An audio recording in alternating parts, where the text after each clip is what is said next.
you go. We're back. Are we back? Yes. Hello, everyone. No, still Christmas. Okay. Lesson 30, sis. Take it away. Okay, lesson 30. God is in everything I see because God is in my mind. The idea for today is the springboard for vision. From this idea, will the world open up before you, and you will look upon it and see in it what you have never seen before. Nor will what you saw before be even faintly visible to you. That's a big statement. Wow. Yeah. Today, we are trying to use a new kind of projection. We are not attempting to get rid of what we do not like by seeing it outside. Instead, we are trying to see in the world what is in our minds and what we want to recognize is there. Just to flesh this out a little bit, Sis, you can help me if you want to, is what we're trying to see is that, as we said yesterday in yesterday's lesson, we're trying to see God in our mind. That's what we're trying to see. Yeah. Okay. Yeah. Thus, we are trying to join with what we see rather than keeping it apart from us, separating ourselves from it. Mm-hmm. That is the fundamental difference between vision and the way you see. Okay. So Talking about the way we see, right, through the ego, right?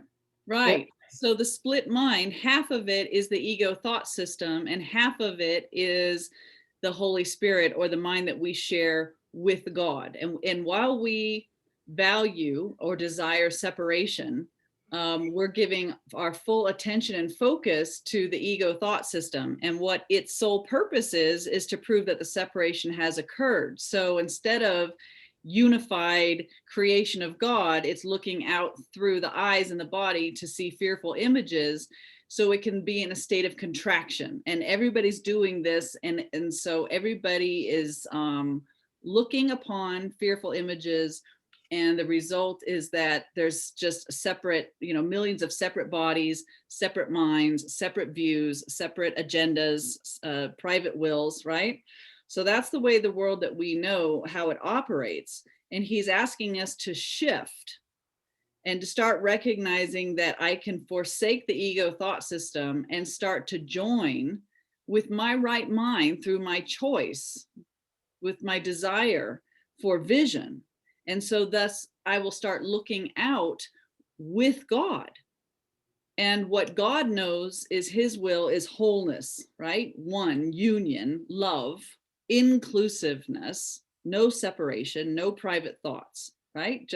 So we're basically saying yes to the unified mind of God and wondering, what is that to look out with God? What is God seeing and knowing here in place of the ego thought system? So God is in our mind. Will we defer, allow God to reveal to us what's really going on? Otherwise, we're just defending ourselves from that present possibility of really seeing the kingdom of heaven all around us. Beautiful. Thank you. And it might be easier for some of us to replace the word God with Holy Spirit. Yes, thank you. Okay, because in effect, it's the Holy Spirit in our mind, in reality. Yes. That's the mediator between the two parts of our mind that cannot be reconciled. Right. That's right. Thank you. Yeah. Okay, keep going. Yeah. Paragraph 3.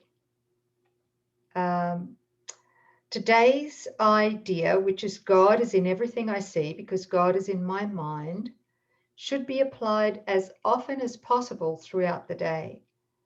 Whenever you have a moment or so, repeat it to yourself slowly, looking about you and trying to realize that the idea applies to everything you do see now or could see now if it were within the range of your sight. Real vision is not limited to concepts such as near and far. To help you begin to get used to this idea, try to think of things beyond your present range as well as those you can actually see as you apply today's idea.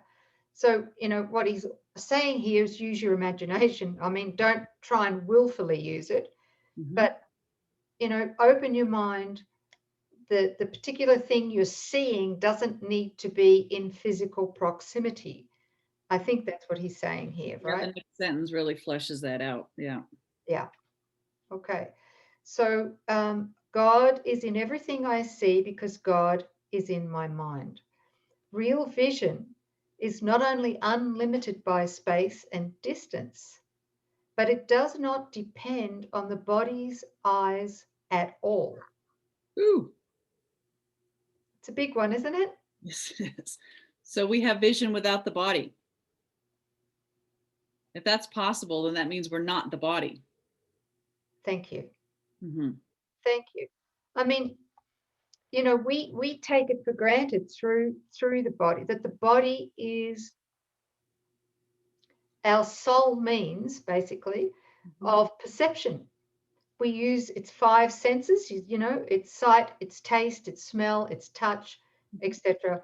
And we use that to tell us what reality is. And what the Course is trying to do here is open our mind to allow the Holy Spirit in our mind to see with us, right? For us. That's the Christ vision in our mind.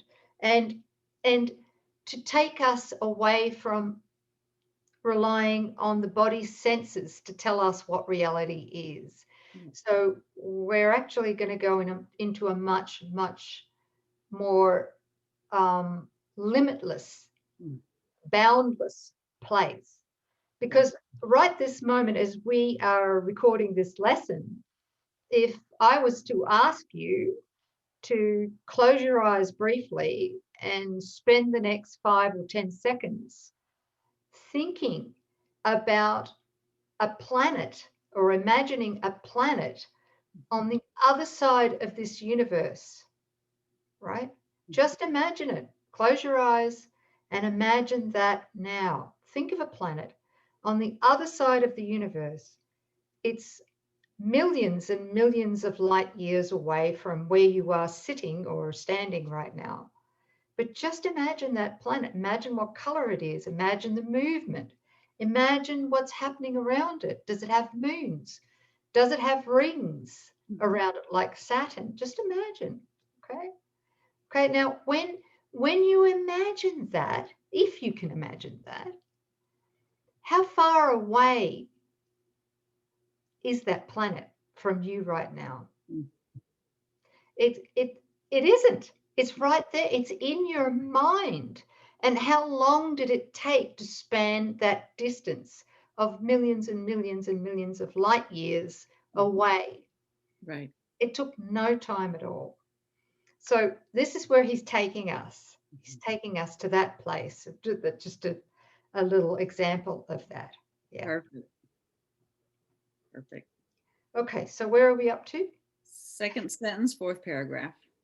Gee, lucky you keep tabs on that. Thank you. I'm surprised. To help you begin to get used to this idea, try to think of things beyond your present range as well as those you can actually see as you apply today's idea. Real vision is not only unlimited by space and distance, but it does not depend on the body's eyes at all. So the mind is its only source. To aid in helping you to become more accustomed to this idea as well, devote several practice periods to applying today's idea with your eyes closed, using whatever subjects come to mind and looking within rather than without. Today's idea applies equally to both. And I remember doing this lesson and thinking of my beloved grandfather at the time when I was so excited to do this lesson, because I was thinking then he had passed already, I think 24 years or whatever. He'd passed on. And I had this inspiration reading this lesson that I could join with him right here, right now. Mm. And I did. And it was wonderful. So, you know, that's something else you can do with this lesson too. If there's somebody you really love and they're either passed on or they're living apart from you and you can't join with them in person, Yes.